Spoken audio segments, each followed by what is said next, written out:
সম্মানিত দর্শক ও শ্রোতা, আসসালামু আলাইকুম। আশা করি আপনারা সবাই ভালো আছেন। আপনাদের দয়ায় আমি ভালোই আছি। আজকে একটি নতুন বিষয় নিয়ে আলোচনা করব। প্রায় ১,৫০০ বছর পূর্বে মহানবী হযরত মুহাম্মদ সাল্লাল্লাহু আলাইহি ওয়াসাল্লাম মক্কায় জন্মগ্রহণ করেন। তিনি আল্লাহ তাআলার রাসূল রূপে পৃথিবীতে মানবজাতির একজন ত্রাণকর্তা হিসেবে আবির্ভূত হয়েছিলেন। সে সময় পৃথিবীর সামাজিক, অর্থনৈতিক, রাজনৈতিক, সাংস্কৃতিক ও ধর্মীয় অবস্থা অত্যন্ত শোচনীয় ছিল। আরব দেশের অবস্থা আরও শোচনীয়। আরবের পার্শ্ববর্তী রোমান ও পারস্য সাম্রাজ্যের মধ্যে যে দ্বন্দ্ব চলছিল, পূর্ববর্তী ধর্মসমূহের দ্বারা যে সকল সভ্যতা পৃথিবীর বিভিন্ন অঞ্চলে প্রতিষ্ঠিত হয়েছিল, তাদের মধ্যে বহু অনাচার, অবিচার, বৈষম্য সৃষ্টি হয় এবং ধর্মীয় যে একটি জীবন ব্যবস্থা প্রাচীনকাল থেকে নবী রাসূলগণ পৃথিবীতে চালু করেছিলেন, সেটি নিষ্প্রভ হয়ে যায়। এরই মধ্যে নবী করিম সাল্লাল্লাহু আলাইহি ওয়াসাল্লাম মক্কায় আগমন করেন প্রায় ১,৫০০ বছর পূর্বে। আমাদের মহানবীর পূর্বে হযরত ইব্রাহিম আলাইহিস সালাম প্রায় ২,০০০ বছর পূর্বে, এখন থেকে প্রায় ৪,০০০ বছর পূর্বে ব্যাবিলনে আগমন করেছিলেন। এর পূর্বে হযরত নূহ আলাইহিস সালাম এবং হযরত আদম আলাইহিস সালাম যে একটি ধর্মীয় সভ্যতা প্রতিষ্ঠিত করেছিলেন, সেই সভ্যতা পৃথিবী থেকে বিলীন হয়ে গিয়েছিল। মক্কার অবস্থা ছিল খুবই শোচনীয়। মক্কায় একটি গোত্রীয় শাসন চালু থাকলেও কিছু মুষ্টিমেয় মানুষ অধিকাংশ জনগোষ্ঠীকে গোলামির শৃঙ্খলে বন্দী করে ফেলেছিল। শোষণ, নির্যাতন, নিপীড়ন এবং বর্বরতা সীমার বাইরে চলে গিয়েছিল। এই নিপীড়ন, নির্যাতন এবং বন্দিদশা থেকে মানবজাতিকে মুক্তি করার জন্য মহানবী হযরত সাল্লাল্লাহু আলাইহি ওয়াসাল্লাম পৃথিবীতে আগমন করেন। মহানবী হযরত মুহাম্মদ সাল্লাল্লাহু আলাইহি ওয়াসাল্লাম পৃথিবীতে আগমনের পূর্বে একটি সেকুলার জীবন ব্যবস্থা পৃথিবীতে প্রচলিত ছিল। আগে নবী, রাসূল, অবতারগণ যে ধর্মীয় ব্যবস্থা প্রচার করেছিলেন, সেটি আর কোথাও দেখা যেত না। মানুষ এক আল্লাহর ইবাদত, উপাসনার পরিবর্তে জড় পূজা ও ব্যক্তি পূজায় আসক্ত হয়ে পড়েছিল। সামাজিক, অর্থনৈতিক অবস্থা অত্যন্ত ভয়াবহ ছিল। তখন মহানবী হযরত মুহাম্মদ সাল্লাল্লাহু আলাইহি ওয়াসাল্লাম একটি ধর্মীয় ব্যবস্থার দিকে মানবজাতিকে আহ্বান করেন, কিন্তু তার এই আহ্বানের শুরুতেই তিনি প্রবল বাধার সম্মুখীন হন। তার নতুন আহ্বানে তিনি যে তাওহীদ, রিসালাত ও আখিরাতের কথা বলতেন, সেটি মানুষের কাছে একবার একবারে নতুন বলে মনে হতো। আল্লাহ যে একজন হতে পারেন, সেই একত্ববাদ মানব জাতিকে যে মৃত্যুর পর আল্লাহর কাছে জবাবদিহিতা করতে হবে, সেটি তাদের কাছে এক অভিনব মনে হতো।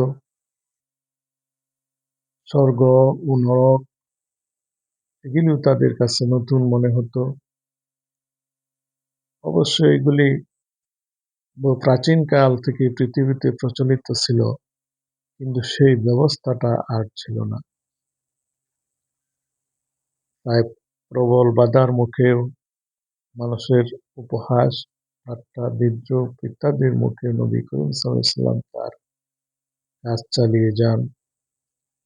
মক্কায় তিনি নিপীড়ন এবং নির্যাতনের শিকার হন।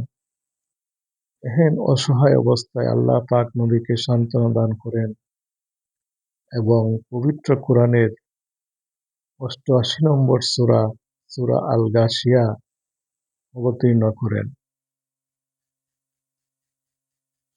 সূরা আল গাশিয়াতে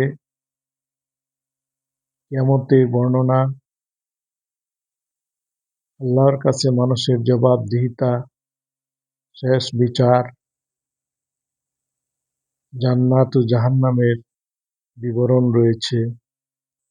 তারপরেও আল্লাহ পাক এই সূরায় মানুষকে বিশ্বজগতের সৃষ্টিরাজি, পৃথিবীর সৃষ্টিরাজি, প্রাণী জগৎ, মহাকাশ ইত্যাদি গবেষণা করে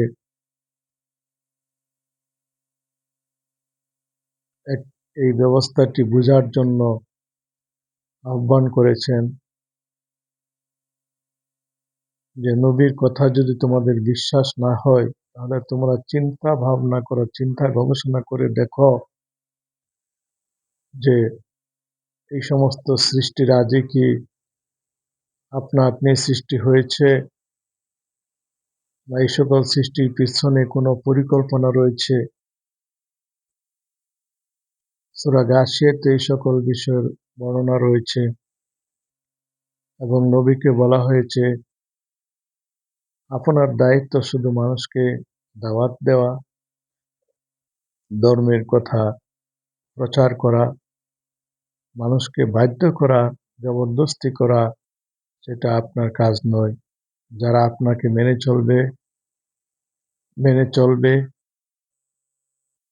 তারা জান্নাতে যাবে, আর যারা আপনাকে অমান্য করবে, আল্লাহর অবাধ্য হবে, তাদেরকে আল্লাহ ভয়ঙ্কর শাস্তি দেবেন। তাদেরকে আল্লাহর কাছে অবশ্যই ফিরে যেতে হবে এবং তিনি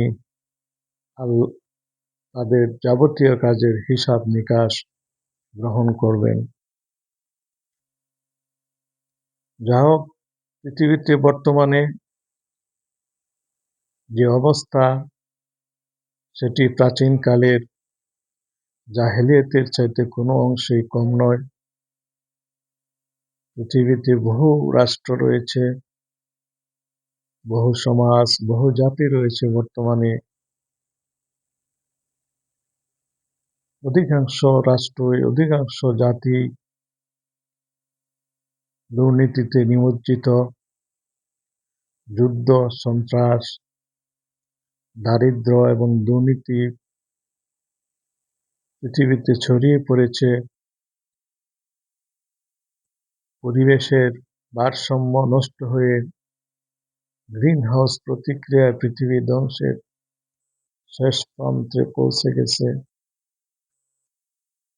এই অবস্থায় আমরা মহানবী হযরত মুহাম্মদ সাল্লাল্লাহু আলাইহি ওয়াসাল্লামের যে ধর্মীয় জীবন ব্যবস্থা, সেটি যদি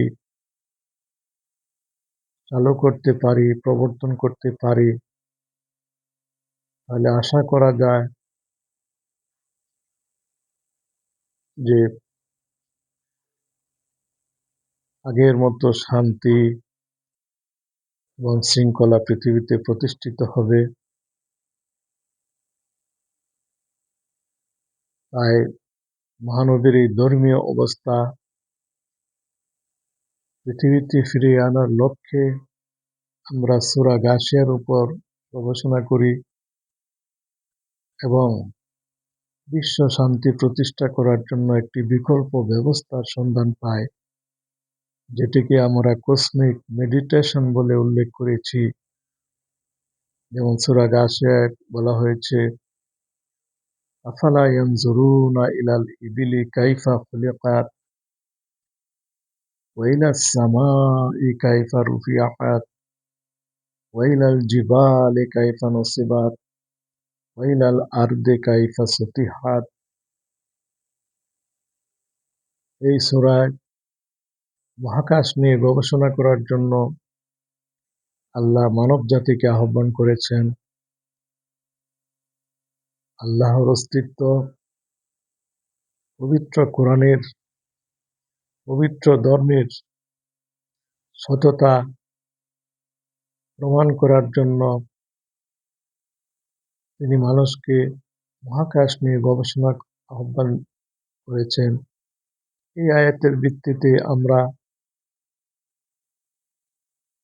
একটি নতুন ব্যবস্থার সন্ধান পাই, যাকে আমরা কসমিক মেডিটেশন বলে অভিহিত করেছি।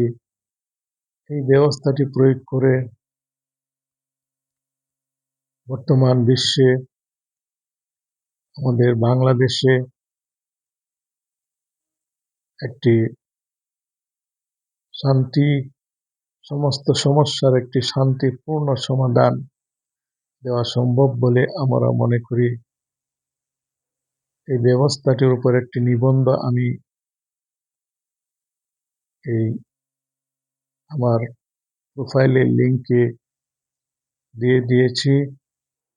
অমৃত ফাউন্ডেশনের টাইমলাইন এবং আমাদের নতুন পেজ মহাকাশ বার্তার টাইমলাইনেও এই লিঙ্কটি পাওয়া যায়।